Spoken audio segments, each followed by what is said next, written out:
Kalau kita ngomongin industri perfilman Indonesia, kalau nggak horor, satu topik lagi. Selain itu, ya adalah bajakan. Dimana di Indonesia film bajakan sudah menjadi culture tersendiri. Dimana dulu mungkin berbentuk jualan CD film seharga 2.000 sampai 5.000-an. Sekarang dengan modal internet, website dan platform download film terbaru juga semakin banyak. Bahkan kalau kalian ingat Lebah Ganteng atau Pain Akatsuki saja, juga akan langsung teringat dengan subtitle dari film-film bajakan ini. Jadi sebenarnya kenapa sih bajakan itu kesannya buruk? Emang apa pengaruhnya? Jadi inilah sisi di balik industri pembajakan film.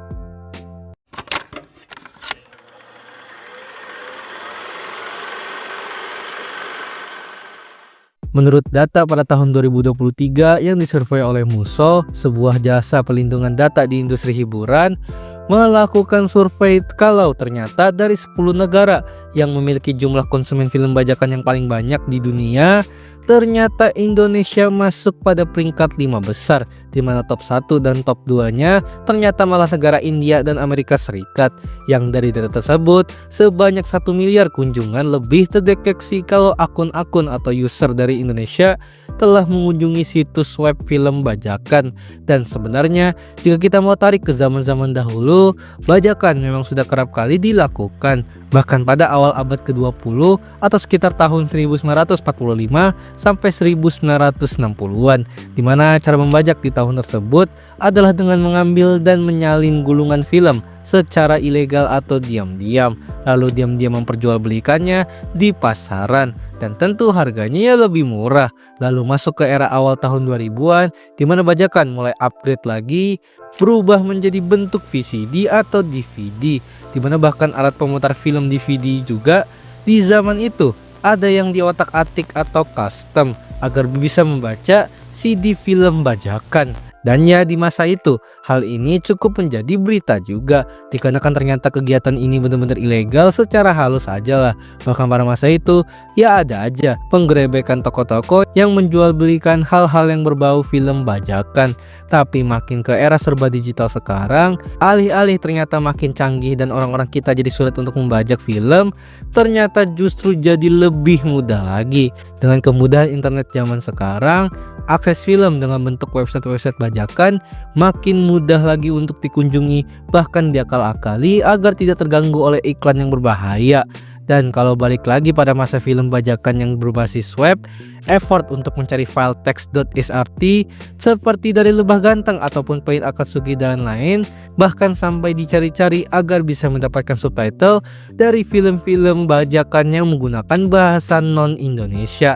Yang kalau dipikir-pikir lagi, masa-masa itu justru menjadi sebuah masa nostalgia aja, alias film bajakan yang katanya ilegal itu di Indonesia justru malah menjadi culture tersendiri, karena nyatanya nggak cuma film aja, mulai dari software kerjaan, musik, game, dan hal-hal digital apapun itu di Indonesia selalu kedapatan untuk ngebajak. Bahkan di era sekarang, bajakan ya secara halus sudah terasa sangat umum. Contohnya ya konten-konten alur cerita film di YouTube maupun di sosial media lain.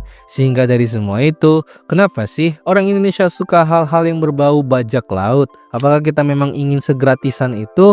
Ya secara garis besar mungkin memang dimotivasikan oleh keinginan untuk mengakses semua itu secara gratis. Tapi kalau kita ingat-ingat lagi, pada masanya film-film legal pada saat itu ya tidak semua orang bisa mengaksesnya.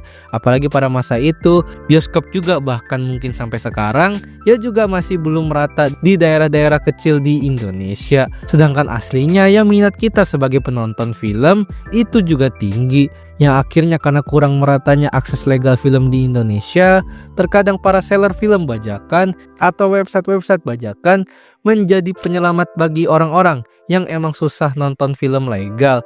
Jadi ya mau nggak mau aja, apalagi yang nggak semua orang doyan nonton film-film terbaru dan masih ingin menonton film-film tahun keluaran lama, yang pada saat itu ya memberi salinan bajakan lah solusinya. Tapi emang itu dulu, makin kesini menuju era sosmed sekarang, cara terhiburnya orang sudah mulai berbeda lagi. Meskipun sudah ada platform streaming film seperti Netflix, Disney Plus, dan lain-lain, ternyata orang-orang zaman sekarang Alasannya nggak suka nonton film yang terlalu rumit dan panjang-panjang, apalagi dalam bentuk series yang memakan berepisode-episode, yang akhirnya bajakan dengan kemasan terbaru yakni konten alur cerita film menjadi pilihan yang terbaik, dimana kita tetap bisa menikmati sebuah film tanpa harus menonton film secara keseluruhan, ya karena memang sudah di-recap oleh si konten kreator.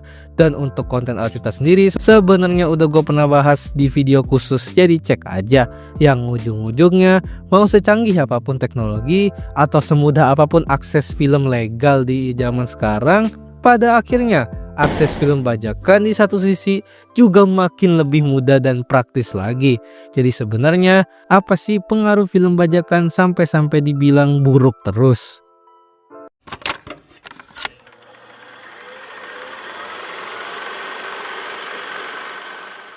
Kalau udah ngomongin pengaruh film bajakan, ya jelas itu ada pengaruh di pendapatan atau penghasilan dari industri film itu sendiri.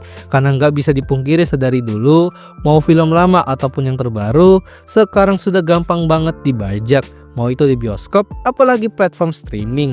Udah gitu sekarang ada dua pelaku bajakan, kalau nggak website bajakan, ya jelas konten kreator alur cerita. Yang jadi masalah adalah ternyata industri film di Indonesia ya kena juga. Menurut kompas.com saja, pendapatan film Indonesia di tahun 2020 anjlok sampai 97% dari pada tahun-tahun sebelumnya.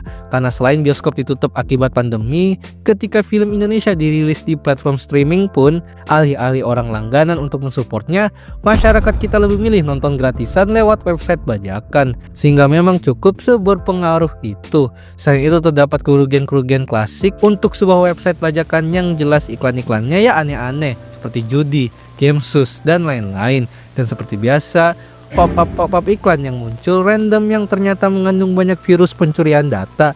Karena memang situs-situs film bajakan di Indonesia itu basicnya bukan di Indonesia, sehingga memang websitenya mampu menaruh iklan-iklan nggak jelas seperti itu, dan memang nggak difilter iklannya sama sekali. Yang dari sini saja menurut URL Rate, penghasilan website bajakan terkenal, contohnya kayak IndoXXI, dulu bisa menghasilkan sebanyak hampir $2.700 atau sebanyak 44 juta rupiah per harinya, dan itu dihasilkan dari iklan-iklan judi, game sus, dan iklan-iklan aneh lainnya juga. Jadi apakah pembajakan itu salah? Ya secara hukum dan industri ya jelas itu ilegal, yang cukup merugikan industri perfilman termasuk di Indonesia. Apalagi juga itu melanggar hak cipta. Tapi melihat nggak semua orang bisa semudah itu untuk mengakses hal-hal legal alias berbayar, ya mau gimana lagi, mental pejuang gratisan di masyarakat kita itu akan terus ada.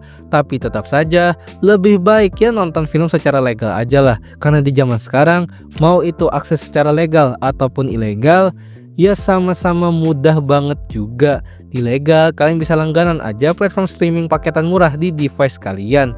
Tinggal bedanya ya apakah kalian mau untuk mengeluarkan sedikit uang untuk sebuah film aja. Jadi kira-kira kalian punya pendapat lain nggak tentang topik ini? Silahkan komen aja. Terima kasih telah menonton video ini. Gimana? Apakah kalian masih suka nonton bajakan? Emang apa aja alasan kalian? Silahkan komen juga. Pada intinya di zaman sekarang sebenarnya mau legal atau ilegal, semuanya serba mudah untuk diakses. Bedanya apakah kalian mau bayar lebih atau enggak aja. Jadi alasan-alasan orang dahulu yang katanya nggak punya akses untuk menonton film-film legal, itu sudah nggak relevan lagi di zaman sekarang. Karena kalau emang nggak bisa ke bioskop, ya tinggal buka HP dan buka platform yang emang udah beli lisensi dan legal gitu. Apalagi ternyata alasan-alasan orang sekarang udah beda, yakni udah males dan bosen nonton film panjang-panjang dan akhirnya milih recap nonton alur cerita aja. Ya itu aneh. Jadi kira-kira film culture apa lagi yang bisa kita bahas? Silahkan komen juga. Jadi jangan lupa subscribe Dazzle. Dah.